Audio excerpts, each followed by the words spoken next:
Hola, buenas noches a todos, bienvenidos de nuevo a este pequeño rincón del cinéfilo y muchísimas gracias por escucharme. Antes de empezar a comentar la película ganadora de la encuesta, en la pestaña de comunidad que ha sido, con un 34-35% de los votos, Golpe en la pequeña China, nos vamos a centrar en una película que me lleváis pidiendo durante ya mucho tiempo, bastante tiempo, en numerosísimas ocasiones, y que yo he ido, postergando, no sé por qué realmente, porque es una película que dentro de su director es un auténtico placer adentrarse en el mundo personal de este gran director, este gran autor del cine estadounidense que se llama Tim Burton. Tim Burton para mí es uno de los pocos autores que quedan en el Hollywood de hoy en día y es uno de los directores también más importantes, uno de los niños mimados de la crítica y la verdad es que con razón, porque ha creado todo un universo propio alrededor suyo, un universo propio de ambientes, de decorados, de personajes, cada uno de ellos con sus características, pero sobre todo por tener un pasado, digamos, un tanto truculento, que les condiciona pues en la mayoría del desarrollo de todos sus films.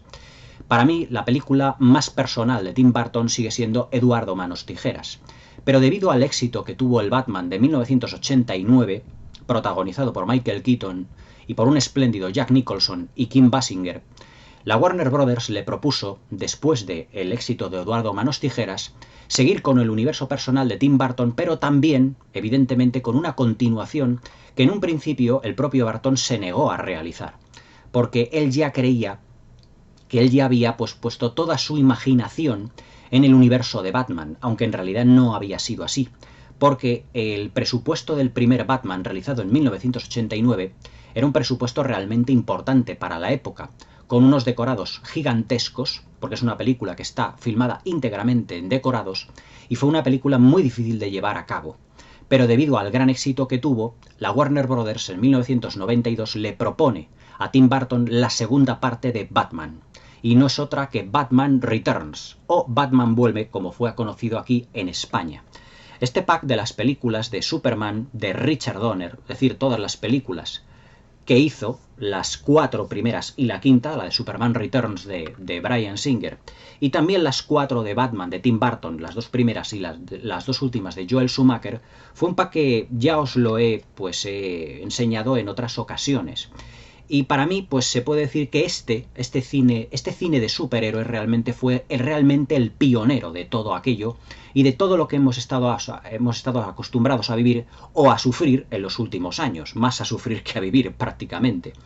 Pero evidentemente no vamos a comparar a directores de la talla de Richard Donner, de Tim Burton o de Sam Raimi con los directores que la Disney y la Marvel, incluso que la DC ha estado últimamente en las últimas películas utilizando para sus películas de superhéroes.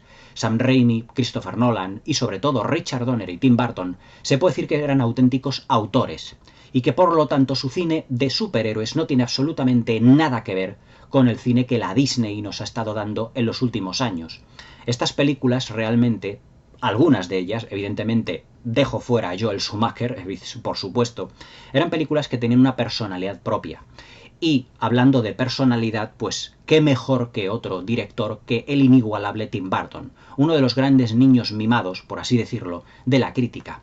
Pero cuando digo niño mimado, la verdad es que no puede venir más a cuento, debido a que pues prácticamente se puede decir que Tim Burton da rienda suelta, ya no solo en Batman, sino en Batman Vuelve, de todo lo que es su imaginación personal.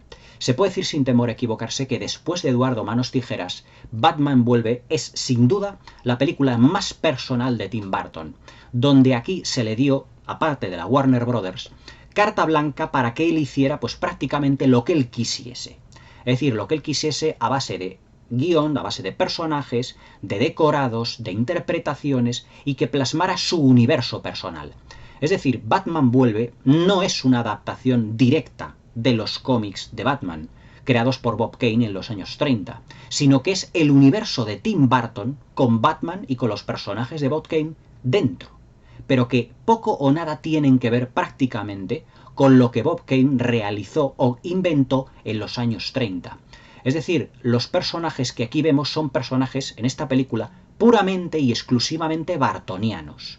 Es decir, personajes con un pasado truculento, con dobles personalidades, con un juego psicológico y psíquico realizado durante de toda la película, en la que los tres personajes principales, Michael Keaton como Batman, Michelle Pfeiffer como Catwoman y Danny DeVito como el Pingüino, lo que hacen es un juego de personalidades intentando buscar realmente su auténtica personalidad, intentando llegar a un fin.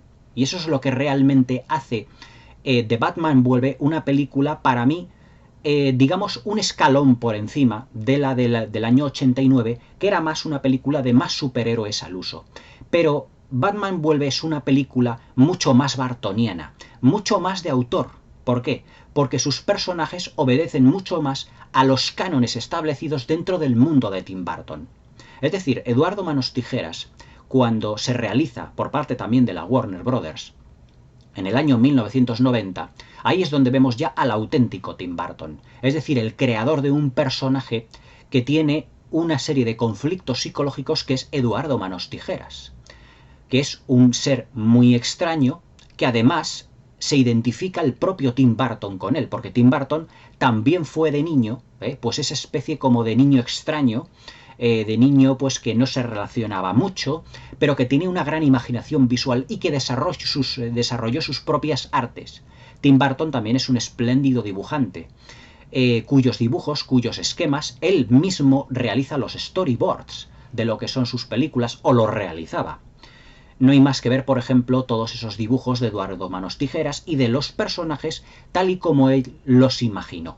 Es decir, el personaje del Pingüino y de Catwoman en Batman Vuelve son más resultado de la imaginación de Tim Burton que de la plasmación de las viñetas de los cómics de Bob Kane, en los que evidentemente sacó los rasgos principales, pero si nosotros vemos a Danny DeVito caracterizado como el Pingüino, no tiene absolutamente nada que ver con el Pingüino que nosotros vimos o que vieron nuestros abuelos en los cómics de los años 30.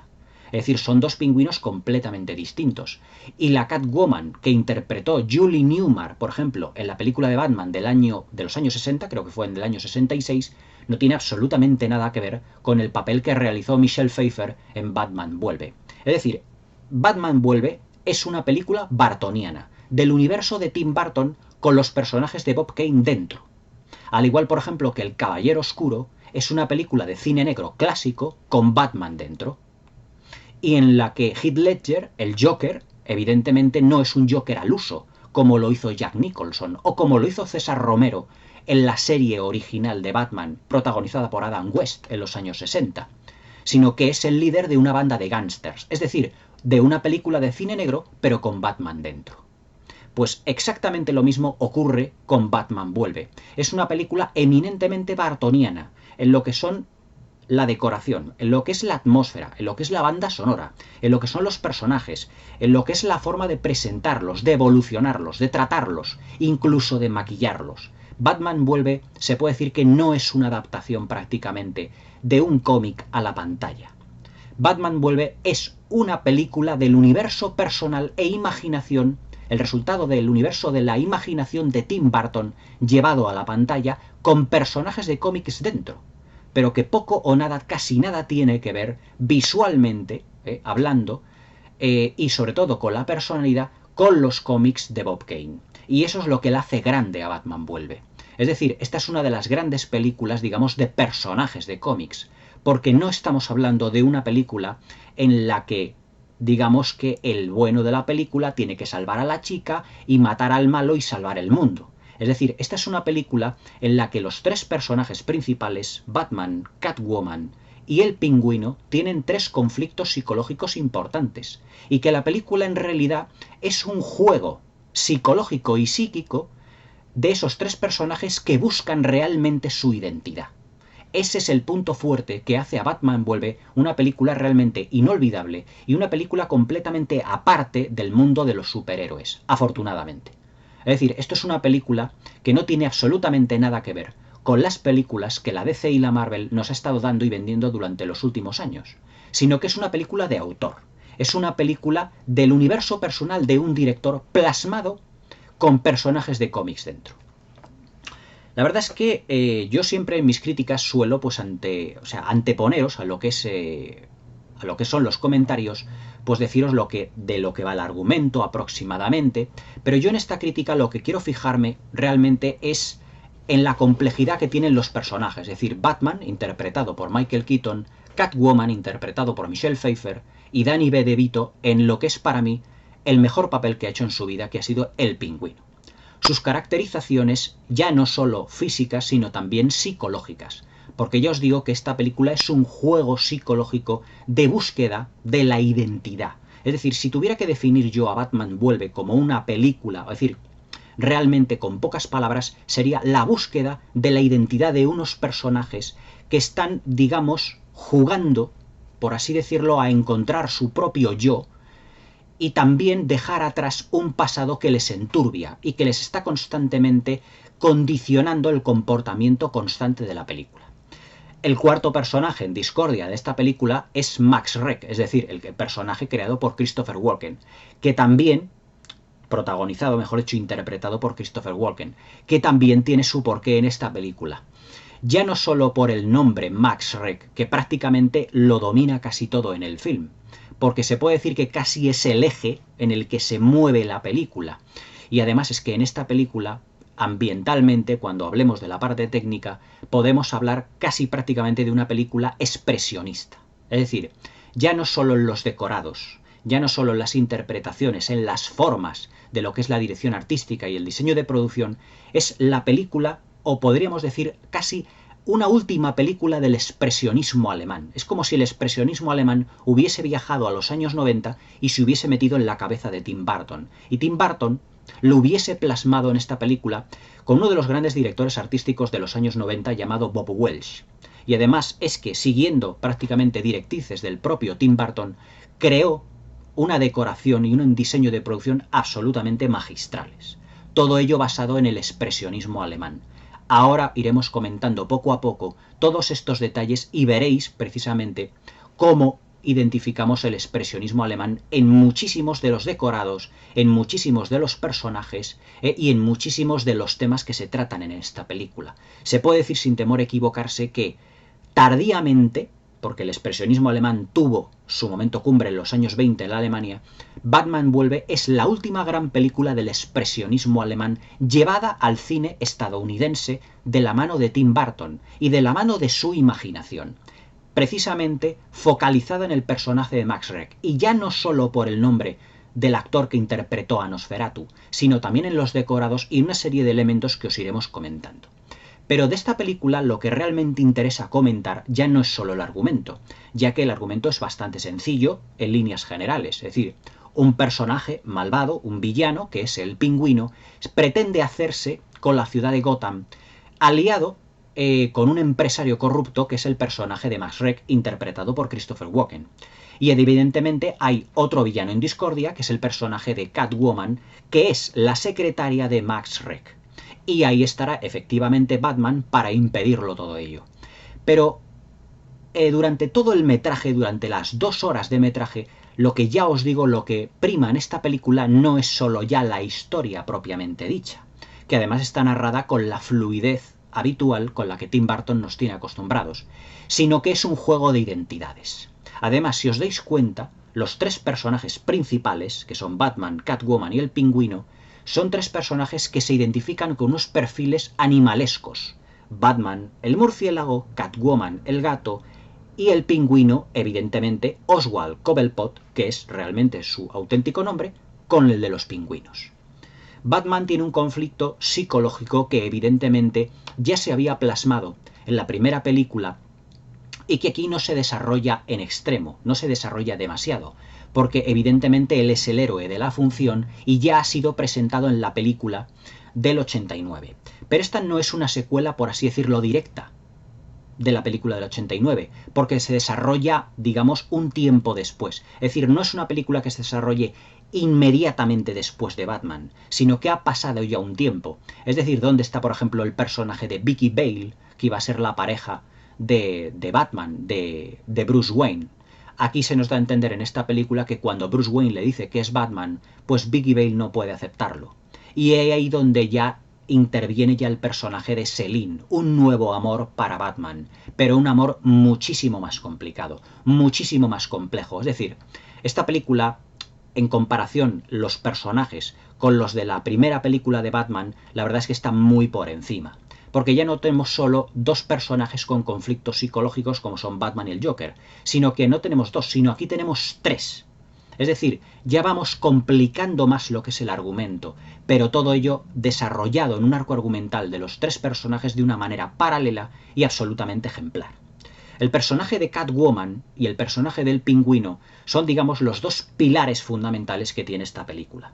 El personaje de Catwoman, Selene, es una mujer que al principio, si os dais cuenta, de la película es la secretaria de Max Schreck, de este industrial que quiere dejar completamente sin energía la ciudad de Gotham, y ahora os diré el porqué. Tiene su porqué, aunque en la película no se dice, pero tiene su porqué cinematográfico y cinéfilo. Y que tiene de secretaria a Selene, que es Michelle Pfeiffer. Pero en la presentación del personaje de Max Schreck, si os dais cuenta, a Michelle Pfeiffer no se la enfoca prácticamente en un primer plano, sino que es un personaje como de fondo, que luego será presentado posteriormente cuando el personaje llegue, digamos, a su apartamento. Pero ¿cómo es el apartamento del personaje de Selene? Es un apartamento pues prácticamente coloreado, por así decirlo, de color rosa. Es un apartamento que tiene luces de neón. Es un apartamento, parece más decorado para una niña que para una mujer. Y es que en los personajes de las películas de Tim Burton siempre tuvo una especie como de infancia difícil, no digamos frustrada, pero difícil porque digamos que era un niño difícil, en el sentido de que su imaginación siempre estaba volando. Y Tim Burton siempre lo ha dicho en todas las entrevistas que ha realizado. Y todo eso lo ha plasmado en sus personajes. Cuando Selene llega a su apartamento, ya os digo, parece más el decorado o la habitación o una casa decorada para una niña que para una mujer. Todo es de color de rosa, tiene una casita de muñecas, si os dais cuenta, tiene luces de neón, tiene una cama que se abre plegable de un armario, como si fuera la habitación, digamos, de un menor de edad. Pero es un personaje también altamente frustrado. Cuando ella llega, por ejemplo, a lo que es su apartamento, tiene la ventana abierta y entra un gato, su gata, y le dice: vaya, ya has estado por ahí de aventuras, las aventuras que realmente yo no tengo. Es decir, en ese diálogo, en ese monólogo, mejor dicho, que tiene Michelle Pfeiffer, que tiene Selene, hablando con su gata, nos damos cuenta que es un personaje sexualmente frustrado, porque sabemos que no tiene excesivamente, o que sabremos que no tiene excesivamente, digamos, éxito con los hombres, que lo diría siendo Michelle Pfeiffer, claro. Pero aquí, evidentemente, no nos estamos dirigiendo a Michelle Pfeiffer, sino, evidentemente, al personaje de Selene, de Catwoman. Al personaje de Selene, que es una persona, pues digamos, como muy apocada, muy frustrada en su trabajo, que no le gusta y que realmente es muy despistada, porque no está a gusto con su trabajo. Cuando ella abre la puerta también, por ejemplo, esa sexualidad frustrada también se ve cuando abre la puerta y dice: cariño, ya ha llegado, y dice: vaya, es que no me acordaba de que no estoy casada. Es decir, todas esas frustraciones también nos dan a entender y nos van definiendo poco a poco al personaje. Nos van diciendo que es un personaje difícil de entrar. Es un personaje difícil de comprender, es un personaje cuya evolución va a ser compleja a lo largo de la película. Todo eso evidentemente es labor del guionista, pero sobre todo de Tim Burton. Un Tim Burton en el que siempre trata a sus personajes con seguramente una infancia difícil que ha repercutido en la que ha sido la evolución del personaje hasta llegar a una edad más madura y más adulta. Y el personaje de Selene es un personaje que no está casada, es un personaje que no le gusta su trabajo, es un personaje sexualmente frustrado. Por lo tanto, todo eso, esa frustración y todo ese mundo interior que ella tiene que aceptar, digamos, a regañadientes, por así decirlo, todo ello acabará siendo una auténtica bomba de relojería. Esa bomba de relojería que realmente estalla cuando ella está en casa y empieza a oír del contestador automático un mensaje en el que dice: Selene, soy yo y acuérdate de preparar la reunión de Max Schreck con Bruce Wayne al día siguiente. Y es cuando Selene se da cuenta de que tiene que volver a sus oficinas y empezar a investigar, a preparar lo que es la reunión o preparar lo que es todo lo que es, digamos, sí, por propiamente dicho, lo que es la reunión de Max Schreck con Bruce Wayne. Y es aquí cuando Max Schreck, digamos que la pilla infraganti diciendo, bueno, ¿qué está usted haciendo aquí realmente a estas horas de la noche? Dice, bueno, estaba intentando preparar su reunión con Bruce Wayne, pero he visto, bueno, pues que tiene usted una serie aquí de planes, de cosas que no sabía yo. Y en su inocencia, porque acordaos de que lo que es el decorado es un fiel reflejo de lo que es la personalidad del carácter en las películas de Tim Burton, esencialmente, ese decorado que es más infantil denota el infantilismo del personaje. Y muy inocentemente, Selene le dice a Max Schreck, ya veo que usted tiene planes para absorber toda la energía de Gotham, toda la energía eléctrica, y claro, mientras le va hablando, se va dando cuenta de que está metiendo la pata. Como diciendo, acabo de descubrir realmente el plan que tiene Max Schreck, que tiene este personaje, el de absorber toda la energía de Gotham para beneficio propio. Y entonces es cuando Max Schreck es cuando la lanza, digamos, en esa secuencia la tira por la ventana y Selene cae, evidentemente amortiguada la caída por esos toldos, y se cae completamente en la nieve y es, digamos, como no atacada, sino como aliviada o rescatada por todos esos gatos. Y es cuando, digamos, su mente se trastoca y es cuando aquí sufre la transformación realmente en Catwoman. Cuando llega a su apartamento, ¿qué es lo que hace? Destruirlo absolutamente todo y llenarlo de negro. Es, digamos que ese es el momento en el que todas las frustraciones de Selene, todo el personaje que tiene dentro, lleno de frustraciones, ya sean de pareja, ya sean de amistad, ya sea de sexualidad, ya sea de todo, sale a flor de piel. Y entonces se inventa su personaje que es como su otro yo, es decir, una especie de Dr. Jekyll y Mr. Hyde. Pero siempre en la película veremos un conflicto en la mentalidad de Selene entre lo que es el personaje de Catwoman y lo que es el personaje de Selene. Cuando se disfraza de Catwoman, digamos que su mente cambia por completo. Y es cuando vemos uno de los momentos cumbre de la película, que es cuando ella elabora su traje de látex, que fue un traje que además, para el rodaje Michelle Pfeiffer recuerda, que tuvo que soportarlo más que llevarlo, porque decía que no podía, que era muy incómodo, que no podía respirar, que no podía casi hablar, no podía interpretar, porque le era muy incómodo de llevar.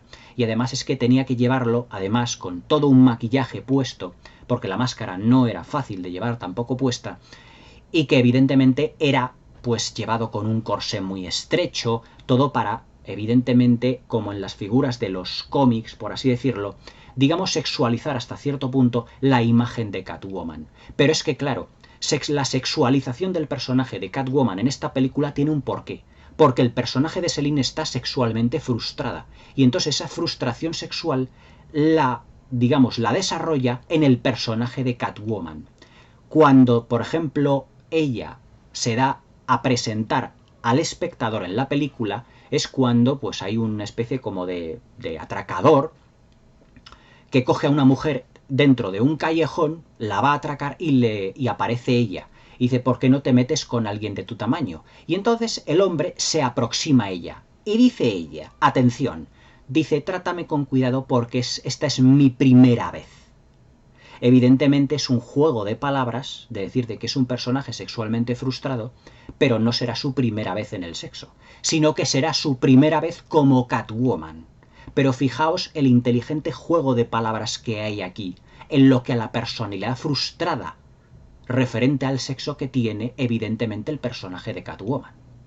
Es decir, es un personaje frustrado que de repente encuentra como bomba de relojería el ataque que Max Schreck la hace y del que ella revive y que es una nueva Selene. La interpretación de Michelle Pfeiffer en todo lo que es el personaje de Catwoman es realmente impresionante. Tiene momentos auténticamente escalofriantes, sobre todo en el momento en el que ella está a punto de revivir en un grandioso primer plano que hace Tim Burton y los ojos le empiezan a vibrar de tal manera que de repente se queda con los ojos completamente abiertos mirando a la nada.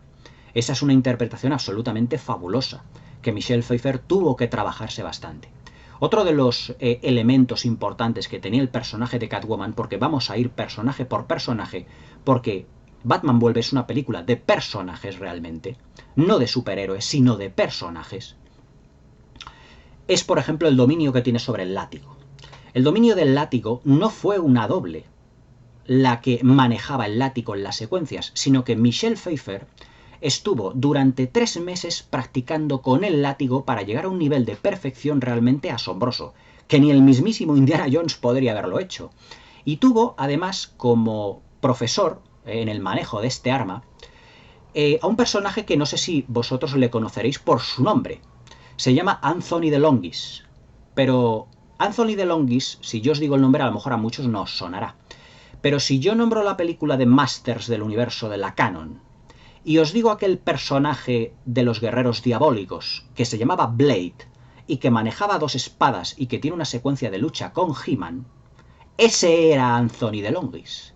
Es decir, ese especialista, ese actor que hizo de Blade, era un especialista en el manejo de las armas. Y le enseñó durante 3 meses a Michelle Pfeiffer a manejar el látigo.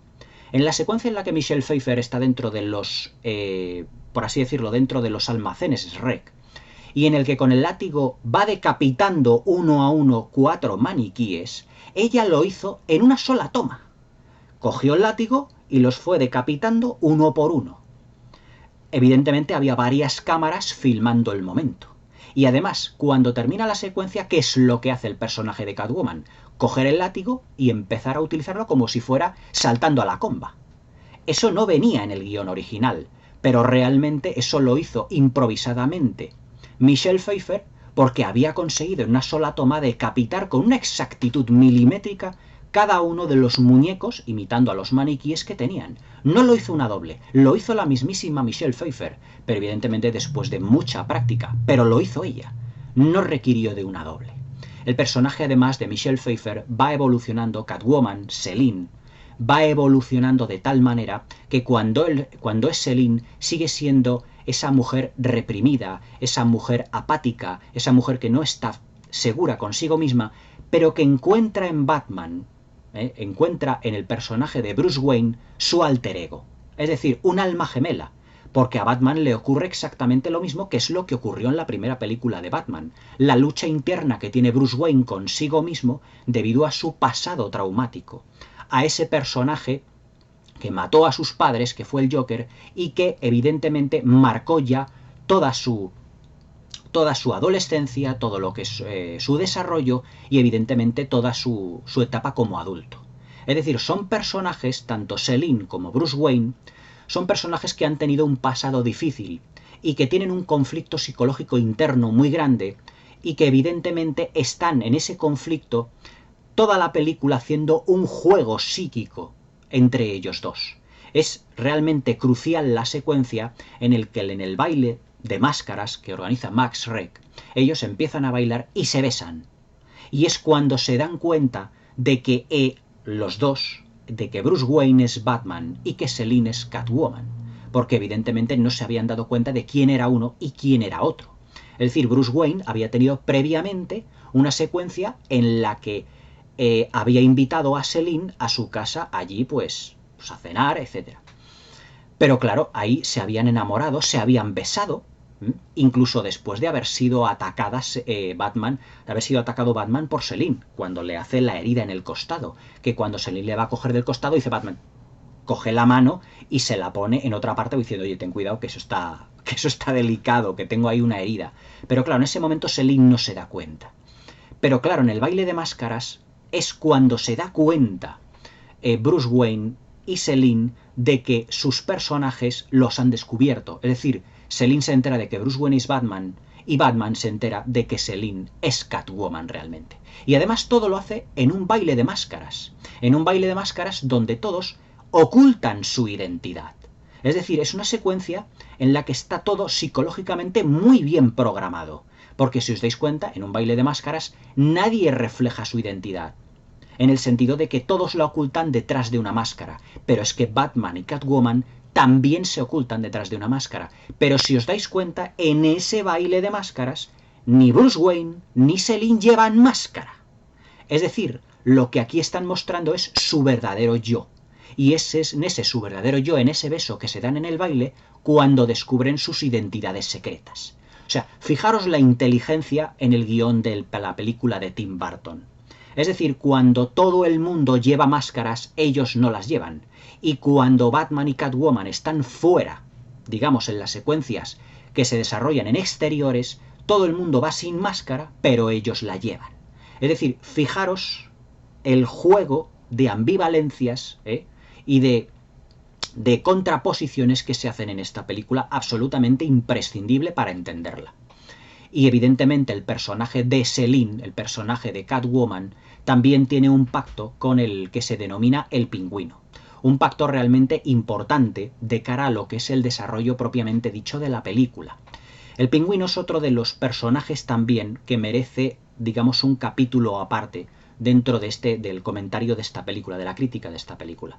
Porque es otro personaje también que ya representa todo aquello, todos aquellos miedos, todas aquellas frustraciones, al igual que Batman y que Catwoman, pero desde un punto de vista muchísimo más, como digo yo, más truculento, más trágico, incluso más terrorífico.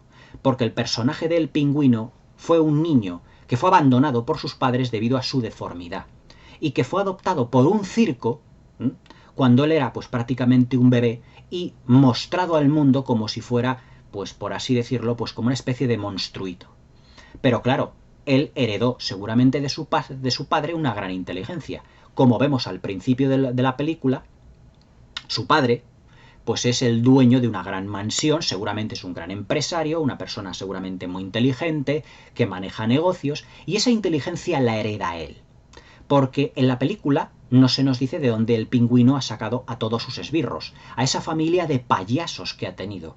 Pero en uno de los periódicos que se leen en la película, se dice, o mejor dicho, Bruce Wayne se entera, de que un niño fue adoptado en un circo y que además ese niño hizo desaparecer a otros niños de ese circo y que creció, digamos, en un circo, es decir, entre payasos. Es posible que el Pingüino, con su inteligencia, pudiese haberse ganado, digamos, los favores de todos los payasos que formaban el circo y haberlos convertido en delincuentes, en ladrones, en lo que son realmente en la película, pues muy posiblemente. Pero luego está la otra vertiente, y es que ese niño en un principio, antes de ser descubierto por el circo, fue criado por pingüinos.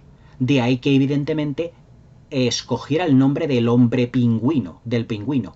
Pero también en esta película el personaje de Danny DeVito, en lo que para mí es su mejor interpretación, es un personaje también muy ambivalente y psicológicamente también muy perturbado, al igual que Batman y Catwoman, ya que está en continuo conflicto y en el que la búsqueda de su verdadera identidad se hace mucho más patente que la de Catwoman.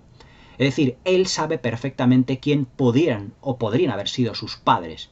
Por ejemplo, en esa secuencia en la que el Pingüino llega y ve lo que son las tumbas de la familia Cobblepot. Y claro, su nombre descubre por una serie de papeles que él investiga en el registro civil de Gotham que él se llama Oswald Cobblepot. Es decir, él es un hombre que tiene una deformidad, pero sigue siendo un hombre. Pero se sigue identificando mucho por su forma animalesca. Pero es otro personaje que, al igual que Selene tenía en el principio de la película, digamos, una personalidad un tanto infantil, también el Pingüino tiene una personalidad un tanto infantil. Y esa personalidad infantil no se refleja en el decorado o en su guarida, se refleja en ese pato gigante que él maneja como vehículo. Es decir, cuando nosotros hemos visto a un bebé jugar, pues digamos, o a un niño en la bañera, pues siempre tiene algunos muñequitos, algunos patitos de juguete, pues él utiliza un pato gigante para moverse en el agua. Por lo tanto, digamos, como él dice, yo nunca tuve una Navidad. Es más, el Pingüino podía tener incluso connotaciones religiosas, porque dice la película después de su nacimiento, 33 años después. Pero es que él es abandonado en un carrito que, al igual que Moisés, va siendo vadeado en los títulos de crédito iniciales por un río y que luego es escogido por los pingüinos y criado por los pingüinos. Pero que realmente ese personaje tiene connotaciones religiosas, porque él fallece el Pingüino al final de la película.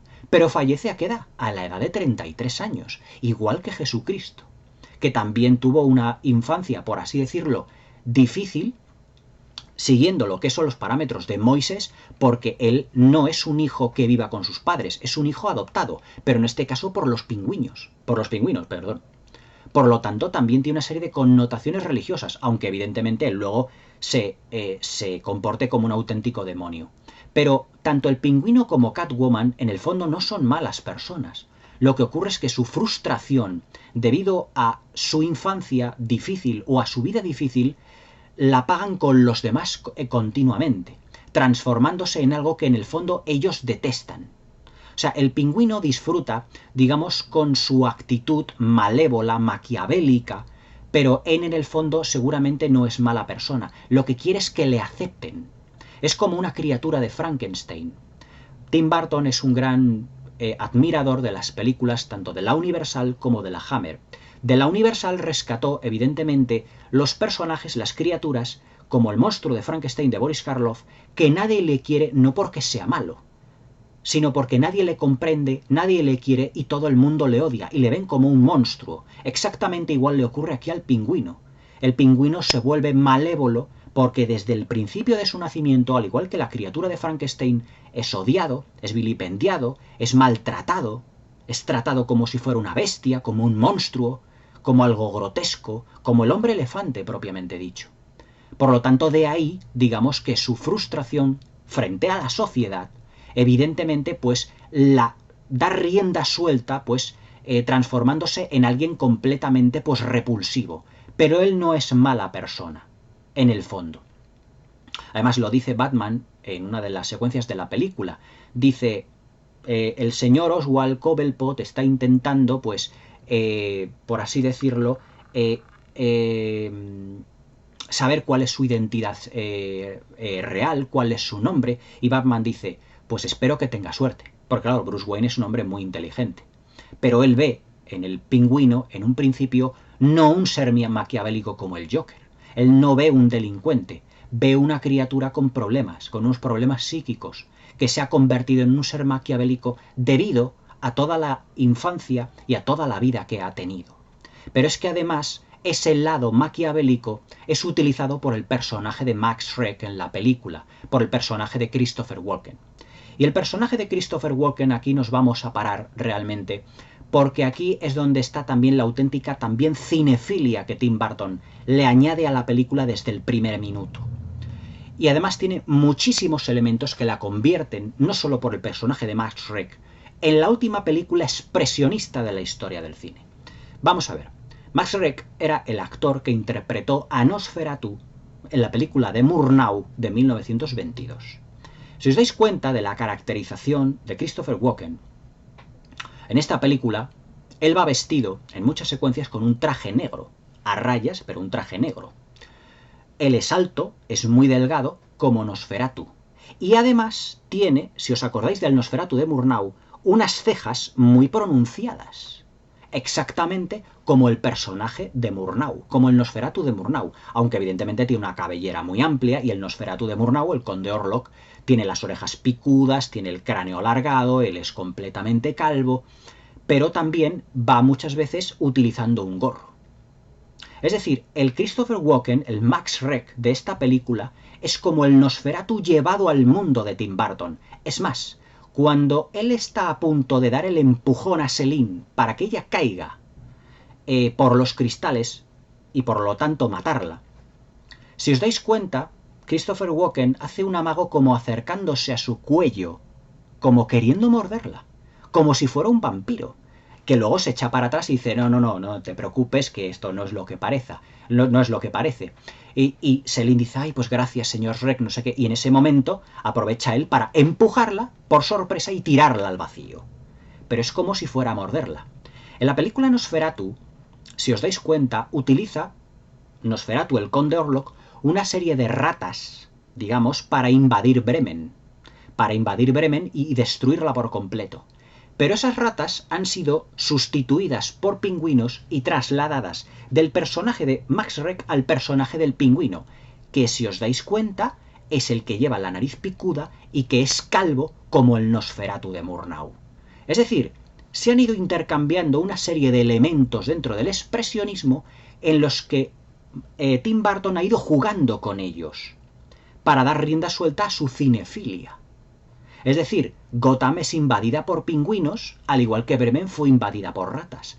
Pero hay otro elemento muy característico que denota que este personaje, Max Schreck, también está basado en el expresionismo alemán y en el Nosferatu de Murnau. El personaje de Max Schreck lo que pretende en esta película es absorber la energía de toda la ciudad de Gotham. Es decir, quedándose con el monopolio, por así decirlo, de energía para fines suyos. ¿Cuál era el fin de Nosferatu, realmente, cuando llega a Bremen? ¿Qué es lo que hace un vampiro? Absorber la energía vital de las personas, que es la sangre. Pero ¿cuál es la energía vital de una ciudad? La electricidad, la luz eléctrica. Es decir, fijaos en los paralelismos con los que va jugando Tim Burton. Tim Burton ha cogido una serie de películas, sobre todo el Nosferatu, y ha dicho, voy a coger elementos de aquí, de aquí, de aquí, de aquí, y los voy a distribuir dentro de mi goticismo, dentro de mi expresionismo, en una película muy personal suya. El personaje de Max Schreck, la absorción de la energía es, digamos, una metáfora de la absorción de la energía vital de los hombres. Hoy en día, ¿cuál es la energía vital de las grandes ciudades? La energía eléctrica, evidentemente. Aquí en España no nos lo tienen que decir más que nos han subido la energía, lo que es la factura eléctrica por las nubes. O sea, es nuestra energía vital, la electricidad. Pero claro, ¿cuál era la energía vital, evidentemente, en la época de Nosferatu? En lo que se refiere a las personas, la sangre. Fijaos los paralelismos. Es decir, Max Schreck absorbe la energía eléctrica como energía vital, porque el conde Orlok absorbe la energía vital que es la sangre de la gente. Y han sido tomados muchos elementos, como evidentemente las ratas transformadas en pingüinos que quieren destruir, por así decirlo, Gotham. Acordado de los pingüinos, que pobrecitos los pingüinos, eran evidentemente pingüinos amaestrados en la película, van cargados incluso con, en una escena que para mí se me resulta bastante cómica, con cohetes y todo, y van con una especie de corazas y con unos cascos que les ponen a los pobrecitos pingüinos. Tengo que decir que muchos de ellos eran animatrónicos creados por uno de los grandes genios de lo que es, ¿cómo os diría yo? Uno de los grandes genios de los efectos especiales, que fue Stan Winston. Stan Winston ya, pues, por desgracia, ya no está entre nosotros, falleció hace ya bastantes años, pero él fue el gran creador de muchos de los grandes efectos especiales de películas como Batman Vuelve, y también de los animatrónicos de películas como Parque Jurásico, como los dos Terminators, como Terminator 3, La rebelión de las máquinas, y tantas otras películas. Era uno de los grandes, Stan Winston, en lo que a efectos visuales se refiere y a los que efectos animatrónicos también se refiere. Ojalá hoy en día Hollywood pudiera contar con un genio como Stan Winston. Hoy en día, evidentemente, genios como Stan Winston pues ya no los hay, como tantos otros. Pero claro, muchos de los pingüinos eran animatrónicos. Y evidentemente otros eran pingüinos amaestrados. Es decir, por ejemplo, cuando hay un plano, una secuencia en la que Max Schreck monta en el pato del pingüino, la verdad que es una escena un tanto cómica, porque a Tim Burton también es un personaje, es un director. ¿Por qué no llamarlo personaje? Porque Tim Burton yo creo que es un personaje de sus propias películas, ¿eh? Es un director que le gusta también jugar con un punto de humor negro, ¿eh? Un punto de humor un tanto sarcástico y negro también. Y le montan a ese pato, y los pingüinos que están al lado se le quedan mirando a Christopher Walken, y Christopher Walken se queda mirando a los pingüinos. Y claro, el pingüino se le queda mirando así y hace ¡guau, guau! Así como con la pata. Evidentemente no era un pingüino real, era un animatrónico. Es decir, claro, no todos... en 1992, vamos, incluso desde los años 40, en Hollywood existe una ley de protección de animales, para que los animales no sufran en las películas, lógicamente. Y claro, pues Christopher Walken no creo que se atreviese, evidentemente, a poder dañar a uno de estos animalitos. El rodaje fue realmente un rodaje bastante complicado, porque además, para dar toda esa sensación de frialdad, se creó en decorados esta película íntegramente. Es decir, si la película de Batman del 89 realmente es un film que está íntegramente rodado en decorados, Batman Vuelve no se queda atrás, va un paso más allá, incluso en el goticismo y en el expresionismo. Es decir, por ejemplo, esas grandes figuras que tenemos en ese decorado tan gigantesco, pero realmente sensacional, que es la plaza de Gotham, lo que es lo diré, lo que es el árbol de Navidad, el pino de Navidad, todo iluminado y todo nevado. Tenemos esas dos gigantescas figuras que están sujetando como palancas, que recuerdan muchísimo algunos de los decorados de la película Metrópolis de Fritz Lang, otro de los grandes exponentes del expresionismo alemán, que además fue un gran referente dentro de lo que fue el cine mudo y de aquel movimiento expresionista germánico. También muchos de los decorados de lo que es la ciudad de Gotham, en lo que se refiere, por ejemplo, a lo que son los decorados a pie de calle, es decir, a pie de los personajes, es como una especie como de Nueva York de los años 30, ya que, por ejemplo, lo que son todo el vestuario de lo que son los hombres, las mujeres, los hombres vestidos con gabardina, con sombrero, las mujeres con los peinados, es decir, todos son de los años 30. Incluso, por ejemplo, los micrófonos, cuando tenemos las secuencias del alcalde hablando al micrófono, esos micrófonos son de los años 30. Es decir, esta película se puede decir que es una película que tiene elementos de Art Deco, pero que también tiene elementos del expresionismo alemán. Es decir, es una magnífica mezcla de elementos, pero que ninguno se distorsiona el uno al otro. Es decir, están en una conjunción realmente extraordinaria. En este aspecto me recuerda mucho a la película Calles de Fuego de Walter Hill, en lo que, por ejemplo, los interiores veíamos que parecía que la película estaba ambientada en los años 50, pero que luego los coches de policía y todo lo demás parecía de los años 80. De ahí que sea como una especie de cuento inmortal.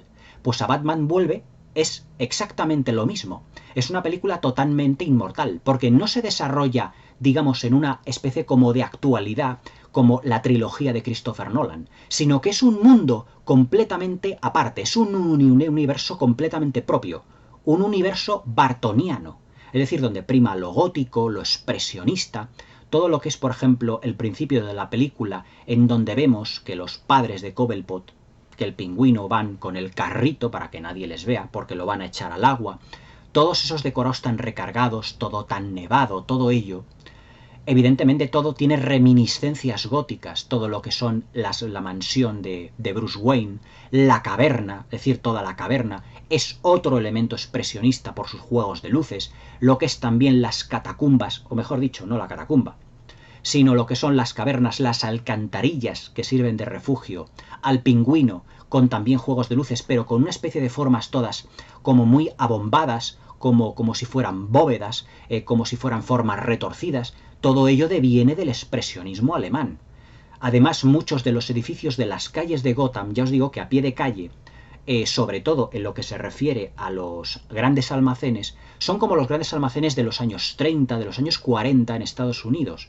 Pero si nosotros nos vamos fijando en los segundos, terceros, cuartos pisos más allá, los edificios parece que se están como empezando como a combar hacia adelante, como en las películas del expresionismo alemán, como en el Golem, por ejemplo, que ya la comentaré aquí en el canal.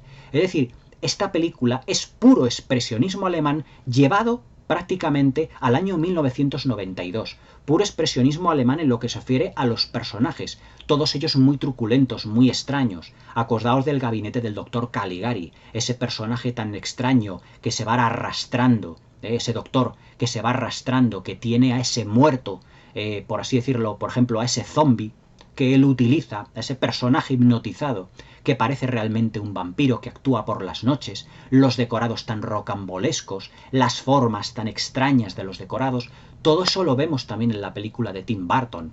Ese parque, por ejemplo, una especie como de parque de atracciones o de zoológico que ha sido abandonado, que dentro está el refugio del pingüino, tiene formas extrañas, tiene una especie como de bolas de divertimento para niños, pero con unas, digamos, con unas curvas, con unas líneas que no parecen de este mundo. Es decir, son elementos que ha cogido del expresionismo alemán Tim Burton, pero todo ello llevado a su imaginación, pasado por la Turmix de la imaginación visual de Tim Burton. Por eso se puede decir sin temor a equivocarse que Batman Vuelve no es una película adaptación directa de un cómic. es una película del universo de Tim Burton con personajes de cómics dentro. Pero que la diferencia de todas las adaptaciones de cómic, porque es una película con una personalidad propia tremendamente alucinante. Yo me acuerdo de haberla visto ya hace muchos años, tenía 14 años cuando se estrenó, y claro, yo ese juego de psicologías no lo llegué a captar tan bien. Porque claro, cuando eres un adolescente eso a lo mejor no lo captas, no lo terminas de captar al 100%. De ahí que la película no tuviese el éxito esperado. Pero claro, la calidad de esta película respecto del primer Batman, en lo que refiere a tratamiento de personajes, en lo que es a la inclusión de un mundo mucho más gótico, mucho más expresionista, mucho más retorcido, que es el mundo de Tim Burton, evidentemente no supieron entenderlo el público como tal. El público lo que esperaba a lo mejor era más una película con más secuencias de acción, con un villano más dinámico, como era el Joker. Sin embargo, aquí lo que tenemos son dos villanos, que son Catwoman y el Pingüino, que son personajes bartonianos. Y lo que se refiere a personajes bartonianos son personajes con un pasado truculento cuyas sus frustraciones las reflejan en el momento actual en el que se desarrolla la película. Y por lo tanto es una película más psicológica que de acción. Es una película más de ambiente que de superhéroes. Es una película más de personajes que del típico héroe de cómic que tiene que salvar el mundo. En este caso, pues Gotham tiene que detener evidentemente los planes del Pingüino. Pero no es que evidentemente el villano quiera destruir el mundo, ni salvar a la chica. Es más, aquí no hay una chica que salvar. Porque Catwoman, Selene, tiene esa doble personalidad en la que Bruce Wayne intenta ayudar, pero que sabe que va a ser imposible, debido a esa doble personalidad y esa dualidad que tiene. Pero Tim Burton inteligentemente no mata al personaje de Selene, porque en el último plano de la película lo que vemos es el logotipo de Batman, pero vemos la cara de Catwoman, mejor dicho, lo que es la parte detrás de lo que es Catwoman, parte de la espalda, mirando hacia el logotipo de Batman, como diciendo Catwoman ha sobrevivido. Y debido a ello la transforma en un personaje ya mítico dentro de lo que es el universo bartoniano, dentro de lo que es ese universo de Batman que él mismo ha creado. La película además no es solo también un retrato muy profundo de personajes bartonianos, sino que también tiene secuencias de acción fabulosas. El Batmóvil es exactamente el mismo que vimos en la primera de Batman del 89, con una serie de modificaciones en la que aquí hasta se estrecha y todo para salvar a lo que es la policía de la persecución, cuando el Pingüino lo que hace es controlar el Batmóvil por él mismo, a través de esa maquinita que tiene él, como si fuera una máquina recreativa y que disfruta con ello. Pero que Batman lo que hace es lograr desentenderse de todo eso y transformar el Batmóvil en una especie como de misil, como de torpedo, que pasa a través de los callejones tan estrechos. Y luego tenemos esa lancha, que es parecida al Batmóvil, pero como una lancha motora, que va atravesando todo lo que son las alcantarillas, todo el mundo de las alcantarillas de Gotham, en busca de la guarida del Pingüino. La verdad es que en todo ello, todos los aspectos psicológicos de los personajes, la ambientación, las secuencias de acción, todo ello componen un todo indisoluble absolutamente fantástico. Una película que es realmente muy personal, yo diría excesivamente personal de Tim Burton.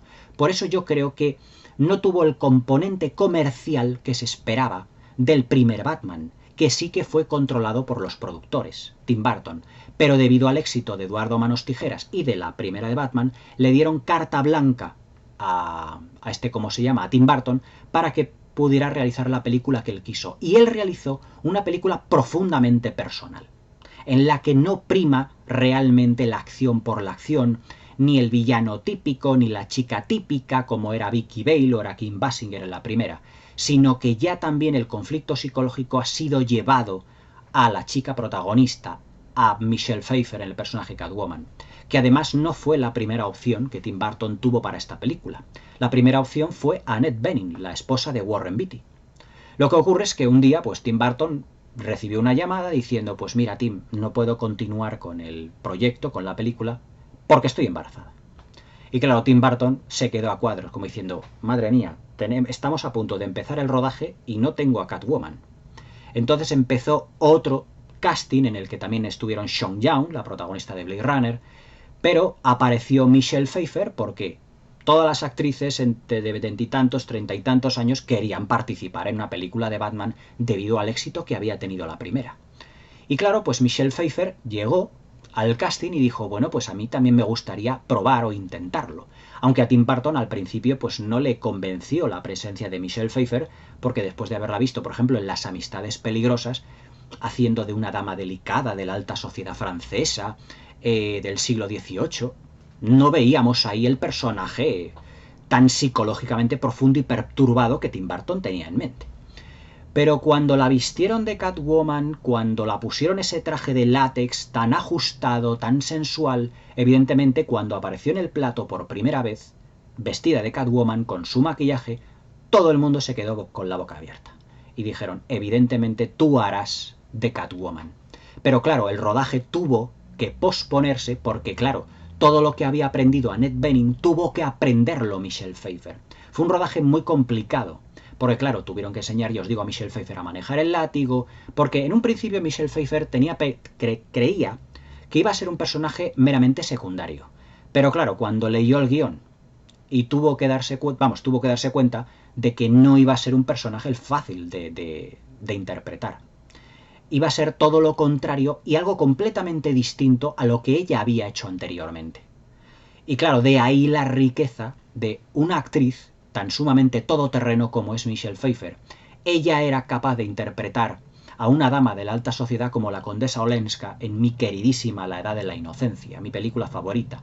Pero también era capaz de interpretar a una villana tan sumamente, digamos, seductora, sensual, pero también peligrosa y mortal como es Catwoman, Selene, en Batman Vuelve. Y ahí la riqueza que tenía Michelle Pfeiffer en este fantástico papel. Y claro, la interpretación de Danny DeVito no se queda atrás. Él, como el Pingüino, está absolutamente, digamos, maravillosamente detestable y desagradable, porque verle a Danny DeVito con ese maquillaje, con ese cuerpo, evidentemente que, además de lo bajito que era, que metro y medio de persona, pero claro, con todos aquellos prostéticos puestos para que fuera un pingüino con el maquillaje puesto, te da una extraña repulsión verle decir, qué personaje más raro, de verdad, que... Yo las veces que he visto Batman Vuelve, siempre que veo al pingüino, a Danny DeVito, yo quiero ver a Danny DeVito, pero no le veo.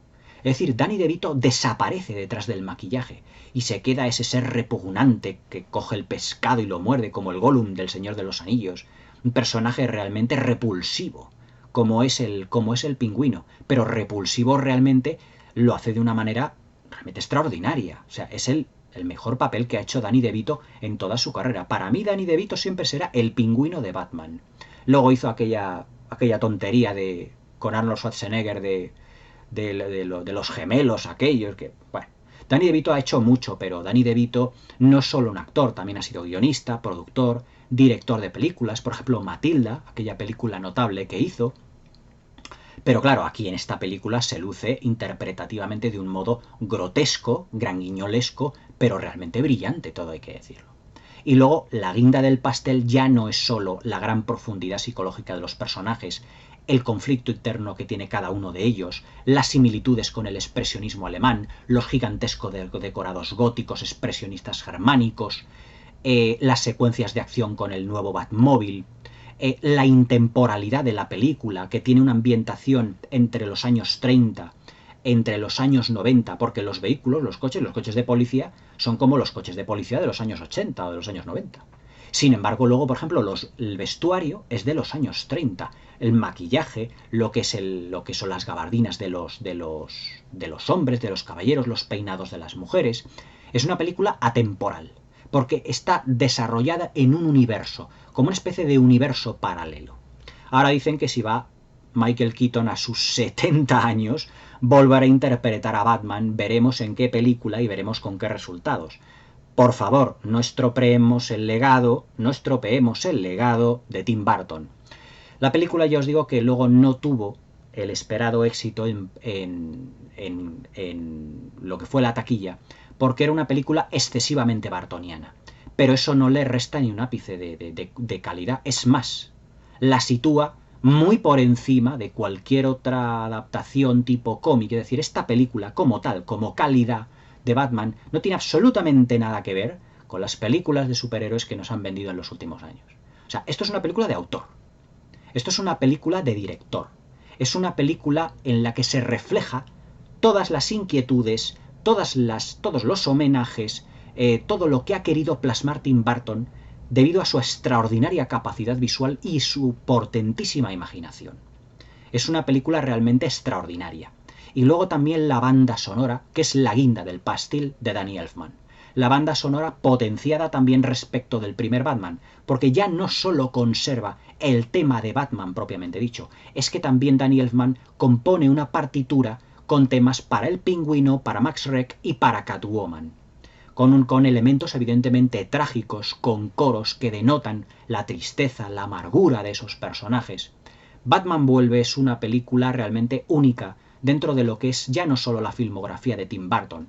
Yo cuando la vi por primera vez, tengo que deciros la verdad, no me gustó mucho. Pero porque, claro, la vi de adolescente, y cuando eres adolescente no ves realmente muchas veces ese conflicto que hay psicológico de los personajes. Y dices, yo creo que es peor que la primera parte. Pero cuando ya vas madurando, aparte, o sea, de todo lo que va ocurriéndote en la vida y todo eso, lo que ves es una película de personajes con problemas psicológicos. Y evidentemente de ahí mucho más maduros.